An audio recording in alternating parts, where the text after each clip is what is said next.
It has been more than a month since Donald Trump was arguably forced to ground his new Qatari jet, but the story has taken off and is flying through some serious turbulence. On Monday, we learned Secret Service concocted an elaborate ruse to wheel him to a smaller, ostensibly more secure plane, smuggled there in a catering truck. There it is in the background, sending 3 different jets to the UK. The Qatari jet, first one right here, went first, landing in London at 6:30 that evening on July 8th. Then the C-32, what we know was at the time the real Air Force One because the president was on board, landing at 10:20 p.m. And then finally the decoy Air Force One, the old one with 2 cabinet secretaries, high-level staffers, and the entire press corps, landing just 9 minutes later at 10:29. Now we have all those videos put together for you. Somewhere after that, out of view of the cameras, the president was smuggled back into the decoy plane where he deplaned, emerging from it as if nothing had happened. Joining us, MS Now senior national security reporter David Rhodes, staff writer for The New Yorker Susan Glasser, and co-founder of the Lincoln Project and former political director of the California Republican Party, Mike Madrid. So all 3 planes, David, landed in the UK safely, thank God. But again, this story is just one of presidential obfuscation and one that centers, as we were talking about a moment ago in the break, around one individual who has so much power and who appears to be unwilling to, I don't know, can we say he appears to be unwilling to listen to cooler heads or strategists, advisors, because he does have some advisors who were urging him to go to war. And he did listen to the Secret Service, it appears.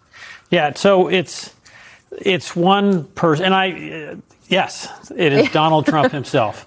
And I thought Garrett did a terrific job. His piece was fantastic about the multi-layered parts of this. So it starts with the Qatari jet.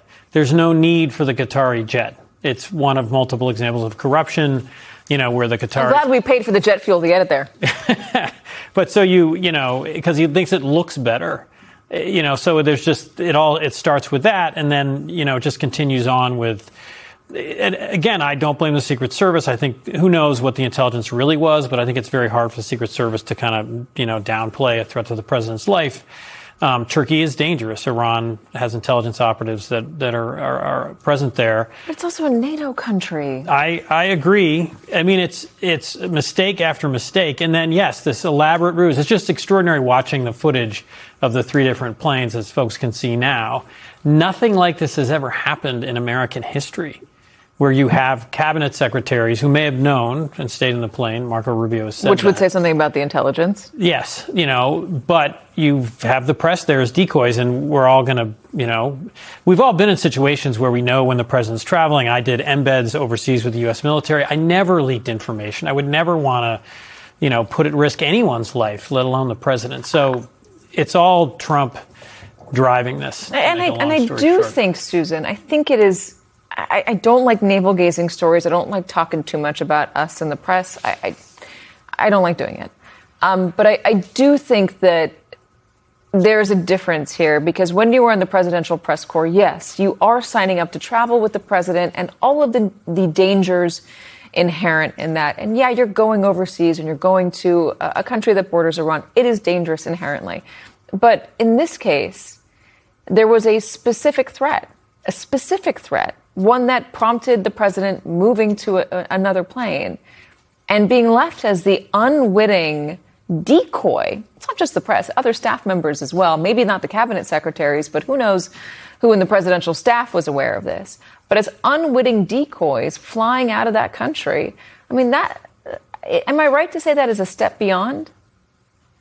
Well, look, I mean, what it tells you is the level of distrust that exists between this particular White House and the White House press corps. I'm really struck as people have been groping for historical analogies. And David rightly points out that, this basically is an exception and no one can think of a direct match. There was a time when there was a threat to President Clinton on a trip to Pakistan, and his press secretary came out this week and pointed out that, look, after the decision was made to take the president on a different plane, then after the fact, it was briefed to the reporters. That never was the case here. And if it weren't for this Washington Post reporting based on sources, we would not know about this right now. I think that speaks to the approach of this White House, first of all. Second of all, I do think there's this resonance with the idea that right now there's always a balance between the security of the president, which is paramount for an agency like the Secret Service,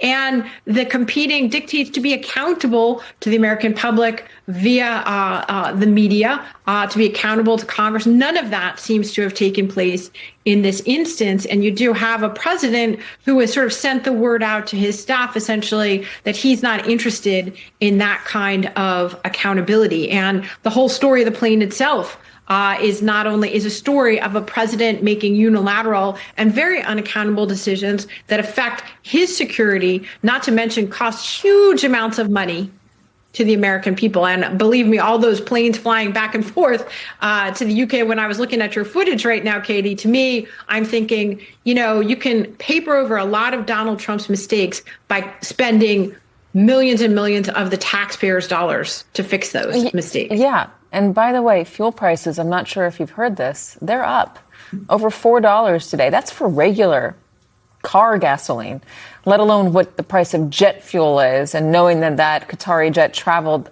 unnecessarily to the NATO country, and just the amount of money that it's going to cost the taxpayer there to get that thing there, and then to fly to the UK and then back home. Here's some polling that we have regarding Donald Trump and his trustworthiness. Do you think he's honest and trustworthy? 60% say no. Only 26% say yes. Do you think Donald Trump is going to be good at dealing with an international crisis? We have these full screens. We are eventually going to show them to you. There they are.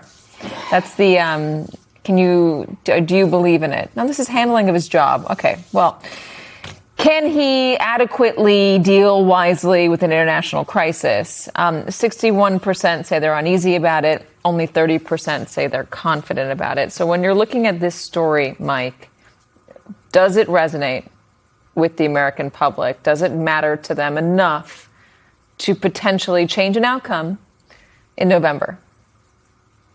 That's a great question, and I want people really to breathe this in, because it's become sort of kind of conventional wisdom that these scandals move on from story to story and sort of are forgotten, and that we should be kind of more obsessed with the Epstein files, for example, or the cryptocurrency scams that are being run by this White House. This just feels like the next one. This is absolutely having a cumulative effect. Everybody's polling is showing what you just showed in this publicly available data, both internals and in state-by-state contests, congressional House seats and Senate seats. I'm seeing for the first time this year corruption coming up and kind of touching the cost of living as an issue, driven largely by what people are seeing emanating from this White House. So there's no question in my mind, as somebody who's working and involved with campaigns across the country, that this issue is resonant. Now, keep in mind, it's not just this one issue as it relates to the corruption and scandal surrounding Air Force One or Air Force Ones.